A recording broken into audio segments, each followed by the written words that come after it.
मेरे सभी मित्रों को सुप्रभात। स्वागत है आप सभी का एक बार डीके बांधे क्लासेस में। दोस्तों, आज का वीडियो बहुत खास होने वाला है, बहुत ही खास। आपके एसआई के सिलेबस की बात करें तो उसमें हिंदी हिंदी व्याकरण की बात करें तो 10 क्वेश्चन आएंगे 30 नंबर के, जो आपके एसआई प्री को क्वालिफाइड करने के लिए बहुत ज़रूरी है। दोस्तों, सब हिंदी को आप लोग सरल समझते हैं, अच्छी बातें पढ़िए, लेकिन हिंदी उतनी सरल नहीं है व्याकरण जितनी आप लोग समझ लेते हो। इसलिए मैं लेके आया हूँ आप लोगों के लिए चीज़ों को आसान बनाने के लिए, ताकि आप पढ़ें और अपने एग्ज़ाम के लिए अच्छी सी तैयारी कर पाए। चाहता हूँ दोस्तों, आज के समय में इतनी बेरोजगारी में आपको अच्छी चीज़ें मिले और आप अच्छे से पढ़ें और आपकी तैयारी भी अच्छी हो।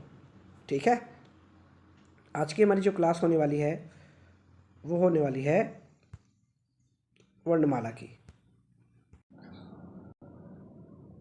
हमारी ही दोस्तों आज की क्लास है हमारी वर्णमाला की। तो स्वर, सबसे पहले हम स्वर और व्यंजन की बात करते हैं। दो ही चीज़ होती है हमारे पास, स्वर और व्यंजन। सबसे पहले स्वर की बात करेंगे तो अगर क्वेश्चन पूछा जाता है एग्जाम में कि स्वरों की कुल संख्या, तो आपको बतानी है 13। अगर कुल संख्या पूछेगा तो टोटल संख्या की बात कर रहे हैं अपन। और अगर वो पूछता है मूल संख्या, क्या पूछता है आपसे?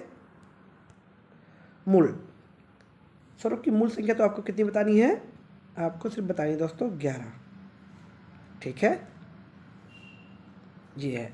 तो हम अगर परिभाषा की बात कर लेते हैं यहाँ पे स्वर की, तो देखिए, स्वतंत्र रूप से बोले जाने वाले वर्णों को स्वर कहा जाता है। जो स्वतंत्र रूप से बोला जाता है दोस्तों, जिसमें किसी की सहायता लेनी नहीं पड़ती, ऐसे को हम स्वर बोलते हैं। स्वर के देख लीजिए कितने स्वर होते हैं हमारे पास। देखिए, हमने अभी बात करते 11 मूल स्वरों की संख्या। आपको लगता है आसान, लेकिन आपको ये सब आना चाहिए। आ ई उ ऊ री ए ओ औ, लगभग 11। और हमारे पास है री। मूल स्वरों की संख्या होती है 11। ठीक है दोस्तों, आगे बढ़ते हैं।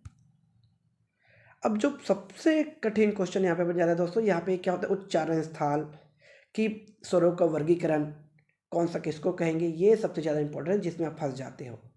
तो बार बार प्रैक्टिस के जरिए आप इसको अच्छे से हल कर पाओगे। तो हमारे पास पहला देखिए, मात्रा या उच्चारण के आधार पर स्वरों का वर्गीकरण। तो हमारे पास है मूल स्वर और एक दीर्घ स्वर। मूल स्वर में दोस्तों जो छोटे हैं, जैसे कि आ, ई और ऊ। ठीक है। और दीर्घ स्वर की बात करें तो हम जो बड़ा आ, बड़े ई, बड़ा ऊ, ए ओ औ, ये हमारा दीर्घ स्वर कहलाता है साथियों। ठीक है, आगे चले। अब देखिए, अगला हमारे पास जो है आधार है वर्गीकरण का, वो है जीभ के आधार पे। किसके आधार पे? जीभ के आधार पे। हम बोलते हैं दोस्तों, देखिए, अग्रस्वर जो जीभ के पहले भाग में बोला जाता है। किस भाग में? पहले भाग में। तो क्या होता है उसके, क्या कहेंगे हम? अग्रस्वर। अग्रस्वर में ई ए। और जो मध्य भाग में बोला जाता है वो होता है मध्य स्वर आ। और जो जीभ के लास्ट एंड आखिरी हिस्से में बोला जाता है उसे तो बोलते हैं पश्च स्वर। पश्च में आएगा जो आपका आ, उ ओ औ। आप याद रखिए पश्च स्वर मतलब आप ये 3 याद रखिए। याद करेगा 3 रखो तो देखिए पश्च स्वर 3 जैसे ही है। ठीक है, उम्मीद करता हूँ। अगला है हमारे पास जो शब्द है वो उत्पत्ति के आधार पे, दो भेद। और एक तरफ हम मूल स्वर कह सकते हैं जिसमें आ ई उ री। एक तरफ हमारा संधि स्वर है, आ बड़ा आ है, बड़े ई है, बड़े ऊ है, ए ओ औ, ये हमारा संधि स्वर है। हम संधि स्वर को दो भागों में बांट सकते हैं दोस्तों। संधि स्वर को दो भागों में कैसे बांटेंगे, आइए देखते हैं। संधि स्वर को हम दो भागों में बांट सकते हैं। ये देखिए, पहला होता है सजाती स्वर, जिसपे बड़ा आ, बड़े ई और बड़े ऊ, और एक होता है बोलते को विजाती स्वर। विजाती स्वर को हम संयुक्त स्वर भी कहते हैं साथियों, जिसमें ए ओ औ। ये पूछ दिया जाता है दोस्तों, आप एग्जाम में कंफ्यूज हो जाते हो। दोस्तों प्लीज़ चैनल को सब्सक्राइब करना ना भूलिए। आप चैनल से जुड़िए। चैनल से जुड़ना आप सभी को पता निःशुल्क होता है। आपको कम समय में अच्छी क्वालिटी की वीडियो मिलेंगे और अच्छे टॉपिक मिलेंगे, जिससे आपकी तैयारी और बहुत अच्छे से हो पाए एग्ज़ाम के लिए। वीडियो अच्छा लगे तो लाइक शेयर आप करना आपके ऊपर है, मैं नहीं बोलूँगा, लेकिन चैनल से ज़रूर जुड़िए ताकि आपको चीज़ें अच्छी मिल सके। आगे बढ़ते हैं। होठों की स्थिति के अनुसार, होठों की स्थिति के अनुसार एक होता है वृत्तमुखी और एक होता है अवृतमुखी। वृतमुखी में सबसे पहले तो याद रखिए, अब 3 नंबर याद रखिए, यहाँ पे देखो 3 3, ठीक है दोस्तों, 3 याद रखिए। वृत्त, वृत्त क्या होता है दोस्तों? गोलाकार होता है, आप सभी को पता है, गोलाकार होता है ना। तो देखिए गोलाकार 3 तो वृत्तमुखी में उ उ ओ औ, सबका आकार 3 जैसे देख लीजिए, और अवृतमुखी में ई ए। ठीक है, आगे बढ़ते हैं। अब मुख खुलने के आधार पर, क्या? मुख खुलने के आधार पे एक तो संवृत स्वर और एक अर्ध संवृत, विवृत और अर्धविवृत। ये सबसे यहाँ से बहुत सारे क्वेश्चन पूछे जाते हैं दोस्तों, और हम फंस जाते हैं। बहुत सारे बुक में कुछ और दिया होता है, लेकिन ये सोर्स के मुताबिक हमने सही स्वरों का वर्गीकरण आपके लिए लेके आए मुख के खुलने के आधार पे।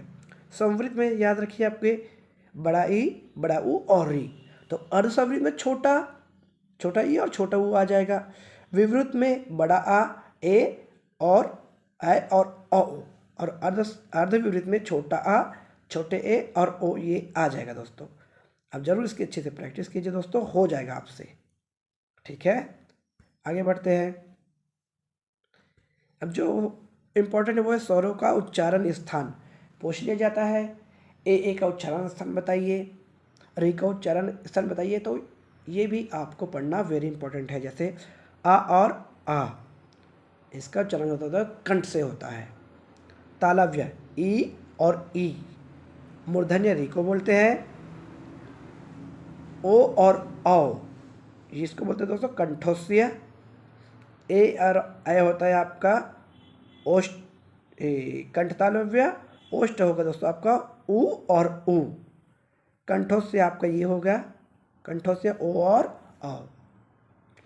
तो आज का वीडियो यहीं तक है दोस्तों। आशा करता हूँ वीडियो आपको बहुत अच्छी लगी होगी। आपके सुझाव इंपॉर्टेंट है, जरूर हमको सुझाव दीजिए, हम और उसमें सुधार करने की कोशिश करेंगे। अगला वीडियो आएगा दोस्तों इसके MCQ, जो सबसे इंपॉर्टेंट, किसी भी एग्ज़ाम को निकालने के लिए आपको MCQ देना बहुत इंपॉर्टेंट है। तो MCQ के लिए जरूर तैयार रहिए। नेक्स्ट वीडियो हमारा आएगा MCQs का, फिर हम बात करेंगे व्यंजन के बारे में। ठीक है, मिलते हैं अगले वीडियो में। वीडियो से जुड़ने के लिए आप सभी का बहुत बहुत धन्यवाद दोस्तों।